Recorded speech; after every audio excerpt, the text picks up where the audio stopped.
જય માતાજી મિત્રો, હર હર મહાદેવ। ચૈત્ર નવરાત્રિ ચાલી રહી છે। આપણે સાંભળીશું અત્યારે ચંડીપાઠનો ત્રીજો અને ચોથો અધ્યાય। આગળ આપણે પહેલો અને બીજો અધ્યાય સાંભળી ચૂક્યા છીએ।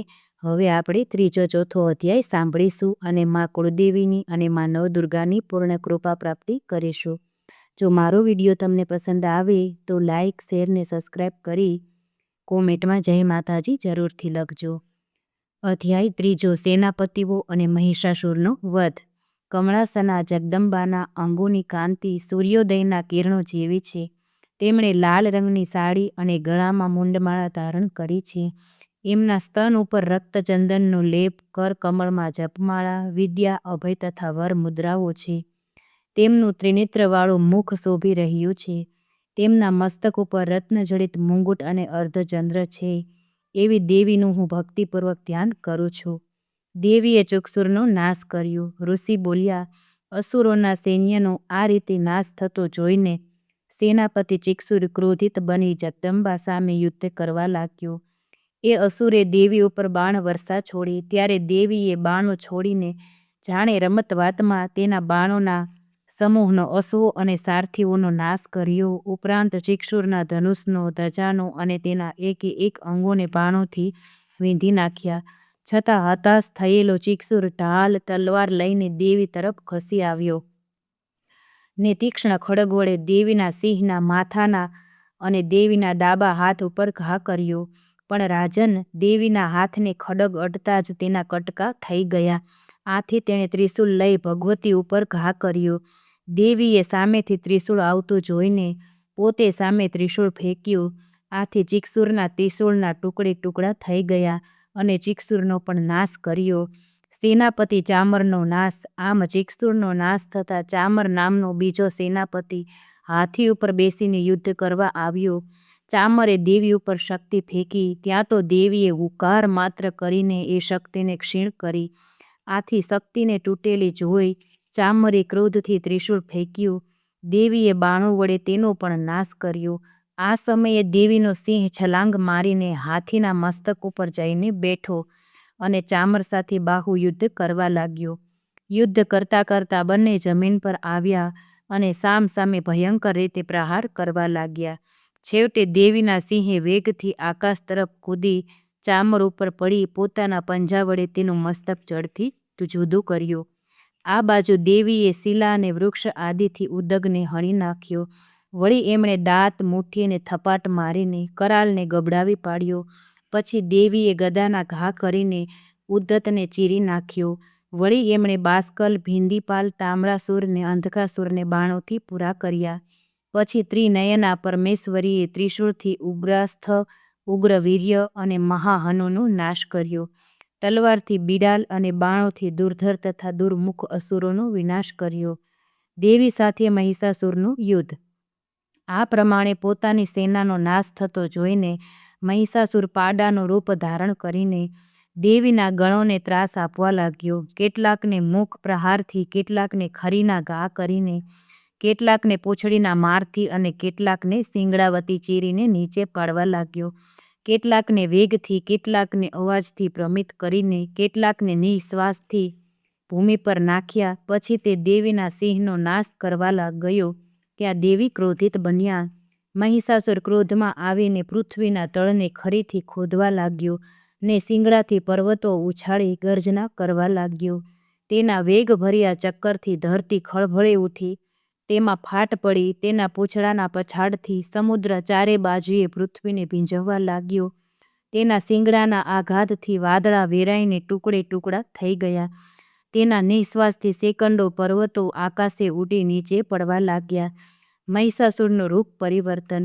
આમ ક્રોધે ભરાઈ પોતાની તરફ ઘસી આવતા મહિષાસુરને જોતા દેવી ચંડિકા તેનો નાશ કરવા ક્રોધાયમાન થયા। તેમણે પાસ ફેંકીને મહિષાસુરને બાંધી દીધો। પાસ બંધનમાંથી મુક્ત થવા મહિષાસુરે પાડાનું રૂપ ત્યજી દઈ તરત સિંહનું રૂપ ધારણ કર્યું। જ્યાં અંબિકા તેનું મસ્તક છેદવા જાય છે ત્યાં તે હાથમાં ખડગ લઈને ઊભેલા પુરુષ રૂપે દેખાયો। તે જ સમયે દેવીએ ખડગ અને બાણો વડે તેને વીંધવા જાય છે ત્યારે તેણે મોટા હાથીનું રૂપ ધારણ કર્યું।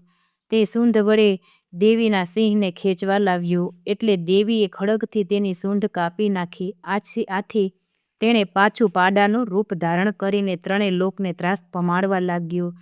એટલે જગતમાતા અત્યંત ક્રોધે ભરાયા અને તેમના નેત્રો લાલચોળ થઈ ગયા. વારંવાર મધુપાન કરીને તેઓ હસવા લાગ્યા. પરાક્રમ અને બળના મદથી ઉન્મત્ત બનેલ મહિષાસુર શિંગડાઓમાં મોટા મોટા પર્વતોને ઉંચકીને ચંડિકા ઉપર નાખવા લાગ્યો. આ પહાડોને દેવીએ બાણ વડે ચૂરે ચૂરા કર્યા. તે વખતે દેવીનું મુખ મધુપાનથી લાલ થઈ ગયું હતું. તેઓ વ્યગ્ર થઈ બોલવા લાગ્યા. દેવી બોલ્યા, "ઓ મૂઢ, હું આ મધુપાન કરું છું ત્યાં સુધી ક્ષણવાર ગરજી લે. ભલે તું ગર્જના કર, હું તને હમણાં જ હણી નાખીશ, એટલે પછી દેવતાઓ ગર્જના કરશે." દેવીએ મહિષાસુરનો કરેલ નાશ. ઋષિ બોલ્યા. આમ કહીને દેવી ઉછળ્યા ને મહિષાસુર ઉપર ચઢી બેઠા. પછી તેમણે પગથી દબાવીને તેના ગળામાં શૂળનો પ્રહાર કર્યો. દેવીએ તેને પગથી દબાવ્યો ત્યારે એ પોતાના મુખથી અડધો બહાર આવી રહ્યો. ત્યાં દેવીએ પોતાના પ્રભાવથી એને રોક્યો. અડધા સ્વરૂપે પણ એ દેવી સાથે યુદ્ધ કરવા લાગ્યો. દેવીએ તલવારથી તેનું મસ્તક ઉડાવી દીધું અને તેને ભૂમિ પર નાખ્યો. મહિષાસુરના નાશથી બાકીની સર્વ અસુર સેના હાહાકાર કરતી નાસી ગઈ. આથી દેવો અતિ હર્ષ પામ્યા. આ પ્રસંગે મહાન ઋષિઓ તથા સક્રાદી દેવો દેવીની સ્તુતિ કરવા લાગ્યા. ગંધર્વોએ ગાયન અને અપ્સરાઓએ નૃત્ય કર્યા. ઇતિ શ્રી માર્કંડેય પુરાણે સાવર્ણિકે મન્વંતરે દેવી મહાત્મયે મહિષાસુરવધ નામ તૃતીયો અધ્યાયઃ. બોલો નવદુર્ગા માત કી જય, કુળદેવી માત કી જય. માતાજી શા માટે પ્રસન્ન થતા નથી? તો જાણી લો મિત્રો. અનેક દેવી ઉપાસકો ઉપર ચોટિયા ભક્તિ કરી શ્રી જગદંબા પાસે સંપત્તિ સંતતિની પ્રાર્થના કરે છે, પરંતુ તેમને સંતુષ્ટ કરવા શ્રી જગદંબા નિમિત્તે યજ્ઞ યાગાદિ અન્નદાન વસ્ત્રદાન વિદ્યાદાન કરતા નથી. આ યોગ્ય નથી. ચાલો હવે આપણે સાંભળીશું અધ્યાય ચોથો. ચોથા અધ્યાયમાં મિત્રો ઇન્દ્રાદિ દેવો છે તે દેવીની સ્તુતિ કરે છે. હવે આપણે તે સાંભળીશું. તેની આભા કાળા વાદળ જેવી, તે કટાક્ષોથી શત્રુકુળને ભય આપનારી, મસ્તક ઉપર ચંદ્રલેખા બાંધી છે. તે 3 નેત્રવાળી, તેના હાથમાં શંખ ચક્ર કૃપાણ તથા ત્રિશૂળ છે. તે સિંહના ઉપર સવાર છે, જે ત્રણેય લોકને પોતાના તેજથી તેજસ્વી બનાવે છે. સિદ્ધિની ઈચ્છાએ દેવતાઓ માટે સેવા માટે વિટળાઈ વળ્યા છે. એવા જયા નામના દેવીનું હું ધ્યાન કરું છું. ઋષિ બોલ્યા, અત્યંત પરાક્રમી અને દુષ્ટ મહિષાસુરને તેની અસુર સેનાનો દેવીએ નાશ કર્યો. તેથી ઇન્દ્રાદિ દેવો મસ્તક નમાવી નમ્ર વાણી વડે દેવીની સ્તુતિ કરવા લાગ્યા. આ વખતે હર્ષથી તેમના રોમાંચ પુલકિત થતા હતા. દેવોએ કરેલ દેવીની સ્તુતિ.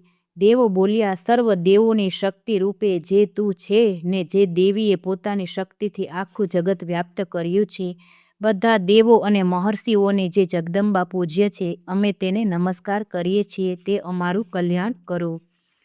જેની ઉપમા આપી ન શકાય તેવા પ્રભાવ ને બળનું વર્ણન કરવા ભગવાન શેષ, બ્રહ્મા, મહાદેવજી સમર્થ નથી. તે ભગવતી ચંડિકા સમસ્ત જગતનું પાલન તથા અશુભ ભયનો નાશ કરવા વિચારો.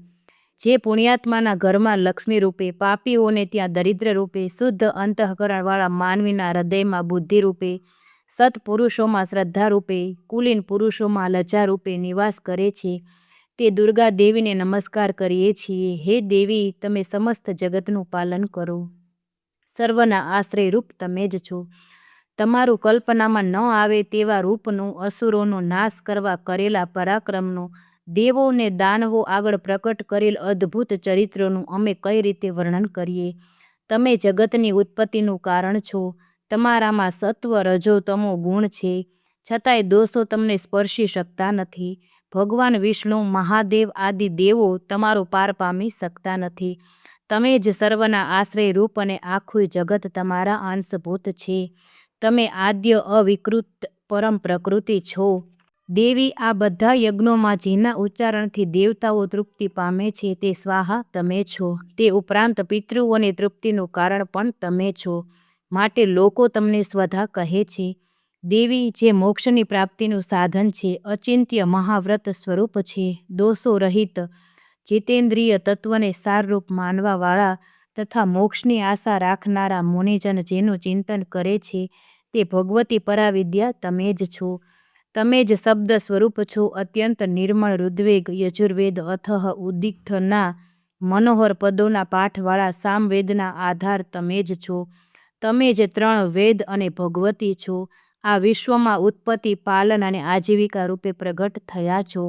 તમે જ જગતની સમસ્ત પીડાનો નાશ કરનારા છો. દુર્ગા, લક્ષ્મી, ગૌરી આપ છો. હે દેવી, જેનાથી સર્વ શાસ્ત્રોનો પાર પામી શકાય તે મેઘાબુદ્ધિ આપ છો. દુર્ગમ ભવસાગરને પાર ઉતારનાર નૌકારૂપ દુર્ગા આપ છો. મધુકૈટભના શત્રુ લક્ષ્મી અને ગૌરી આપ છો.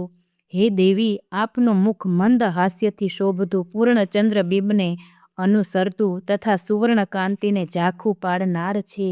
છતાં મહિષાસુરે આપના પર પ્રહાર કર્યો એ આશ્ચર્યની વાત છે. હે દેવી, ક્રોધે ભરાયેલું ભ્રુકુટીથી ભયંકર લાગતું ઉદયકાળના ચંદ્રબિંબ જેવું રાતું આપનું મુખ જોઈને મહિષાસુરે પ્રાણનો ત્યાગ કેમ ન કર્યો?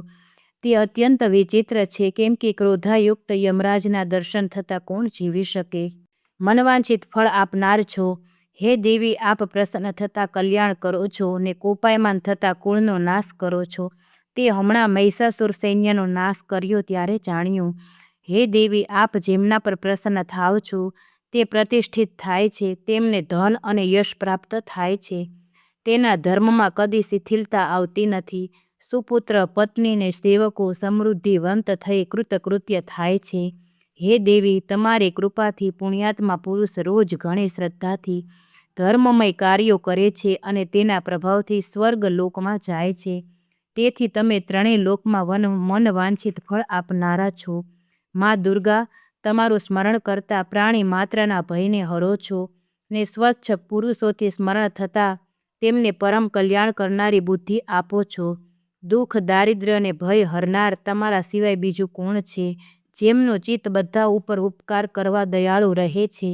હે દેવી, અસુરોના સંહારથી જગતને સુખ થાય એ અસુરો હંમેશા નરકોમાં રહેવા માટે પાપ કર્મો કરતા રહે ને યુદ્ધભૂમિમાં મૃત્યુ પામે ને સ્વર્ગલોકને પામે, આવા 3 પ્રકારના હેતુને મનમાં ધારીને તમે શત્રુઓનો નાશ કરો છો. હે દેવી, આપ અસુરો પર શસ્ત્રોનો પ્રહાર શા માટે કરો છો? દ્રષ્ટિપાતથી તેમને કેમ ભસ્મ નથી કરતા? પરંતુ તેઓ તમારા શસ્ત્ર પ્રહાર વડે પવિત્ર થઈને પરમ ગતિને પામે. આવી રીતે આપની બુદ્ધિ શત્રુઓ પ્રત્યે પણ કલ્યાણકારી જ છે. હે દેવી, આપના ખડગના પ્રકાશ સમૂહથી તથા ત્રિશૂળના અગ્રભાગના તીક્ષ્ણ તેજથી અંજાઈને અસુરોની આંખો ફૂટી ન ગઈ, તેનું કારણ એટલું જ છે કે શીતળ કિરણોયુક્ત ચંદ્ર જેવા આપના મુખદર્શન તેઓ કરતા હતા. આપના પરાક્રમની તુલના કોઈ સાથે ન થાય. હે દેવી, તમારું શીલ દુરાચારીઓના દુષ્ટ વર્તનને દૂર કરનારું છે. વળી તમારું આ રૂપ એવું છે કે જે કલ્પનામાં આવી શકતું નથી. કોઈની સાથે તેની સરખામણી પણ થઈ શકતી નથી. તમારું બળ અને પરાક્રમ એ અસુરોનો નાશ કરનાર છે. જે અસુરોએ દેવોના પરાક્રમનો નાશ કર્યો હતો, આ પ્રમાણે તમે શત્રુઓ ઉપર દયા કરી છે. હે દેવી, આપના પરાક્રમની તુલના કોની સાથે થઈ શકે તેમ છે? શત્રુઓને ભય પમાડનારું આપનું ઉગ્ર રૂપ બીજે ક્યાં જોવા મળે તેમ છે? હે દેવી, ચિત્તમાં અને યુદ્ધમાં નિષ્ઠુરતા 3 લોકમાં એવી એ બાબતો તમારામાં જ જોવા મળે છે. હે દેવી, આપે શત્રુઓનો નાશ કરી 3 લોકનું રક્ષણ કર્યું છે. એ શત્રુઓને પણ યુદ્ધભૂમિમાં મારીને સ્વર્ગમાં પહોંચાડ્યા છે. વળી અસુરો તરફથી આપને જે ભય હતો એનો આપે નાશ કર્યો. આથી આપને નમસ્કાર હો. હે જગદંબા, ત્રિશૂળને ખડગ વડે અમારું રક્ષણ કરો. તમારા ઘંટ નાદને ધનુષના ટંકારથી અમારું રક્ષણ કરો. હે ચંડિકા, ત્રિશૂળ ફેરવીને પૂર્વમાં, પશ્ચિમમાં, ઉત્તરમાં અને દક્ષિણમાં અમારું રક્ષણ કરો. હે દેવી, 3 લોકમાં જે આપનું પરમ સુંદર અને ભયંકર રૂપ રહેલું છે તેના વડે અમારું ને આ પૃથ્વીનું રક્ષણ કરો. હે અંબિકા, આપના હાથમાં હંમેશા જે ખડગ, ત્રિશૂળ, ગદા, ધનુષ આદિ રહે છે તે વડે અમારું સર્વથા રક્ષણ કરો. ઋષિ બોલ્યા આ રીતે જ્યારે જગતમાતા દુર્ગાની દેવોએ સ્તુતિ કરી ને નંદનવનના પુષ્પો વડે ગંધ, ચંદન આદિથી તેમનું પૂજન કર્યું, બધાએ ભેગા થઈને જ્યારે ભક્તિપૂર્વક દિવ્ય ધૂપની સુગંધી અર્પણ કરી, ત્યારે દેવીએ પ્રસન્ન થઈને દેવોને કહ્યું, દેવી બોલ્યા કે હે દેવતાઓ, મારી પાસેથી તમે જેની અભિલાષા રાખતા હોય તે માંગો. આપનું સ્મરણ કરીએ ત્યારે હાજર થાવ. દેવો બોલ્યા, ભગવતીએ અમારી સર્વ ઈચ્છા પૂર્ણ કરી છે, હવે કંઈ બાકી નથી, કારણ કે અમારો શત્રુ મહિષાસુર નાશ પામ્યો છે. હે મહેશ્વરી, એથી પણ વધુ આપવાની જો આપની ઈચ્છા છે તો અમે જ્યારે જ્યારે આપનું સ્મરણ કરીએ ત્યારે ત્યારે અમારી આપત્તિઓ હરજો. હે દેવી, જે મનુષ્ય આ સ્તોત્રો વડે આપની સ્તુતિ કરે તેને જ્ઞાન, વૈભવ, ધન તથા પત્નીનું સુખ આપજો, ને જેમ અમારા ઉપર પ્રસન્ન રહો છો તેમ તેમના પર પ્રસન્ન રહેજો. ઋષિ બોલ્યા, હે રાજન, દેવોએ જગત માટે તથા પોતાના માટે દેવીને પ્રસન્ન કરીને વરદાન માંગ્યું. દેવી તથાસ્તુ કહીને અંતર ધ્યાન થઈ ગયા. હે રાજન, ત્રણેય લોકનું હિત કરનારા એ દેવીએ દેવોના શરીરમાંથી જે સ્વરૂપે પ્રગટ થઈ જે કાર્યો કર્યા હતા તે બધું મેં તમને કહી સંભળાવ્યું. દેવો ઉપર ઉપકાર કરનારા એ દેવી દુષ્ટ અસુરોને શુંભ નિશુંભના વધ માટે તથા જગતનું રક્ષણ કરવા માટે ફરીથી ગૌરીના દેહમાંથી કેવી રીતે પ્રગટ થયા તે કથા હવે હું કહું છું, તે તમે સાંભળો. ઇતિ શ્રી માર્કંડે પુરાણે સાવર્ણિકે મન્વંતરે દેવી મહાત્મયે સક્રાદિ સ્તુતિ નામ ચતુર્થો અધ્યાયઃ. માતાજીની પ્રાર્થના પૂજા કરવાથી એ સંતુષ્ટ થઈ જ્ઞાન અને સંપત્તિ આપે છે. એમની સ્તુતિ કરીને પુષ્પ, ગંધ, ધૂપ આદિ દ્વારા પૂજા કરવાથી લક્ષ્મી, સંતાન, શાંતિ, સમૃદ્ધિ આદિ વ્યાધિ ઉપાધિનો નાશ કરે છે. મિત્રો, આપણે હવે આ ત્રીજો ને ચોથો અધ્યાય આજે સાંભળ્યા. હવે પછી આપણે આગળના વિડીયોમાં આગળના અધ્યાય સાંભળીશું.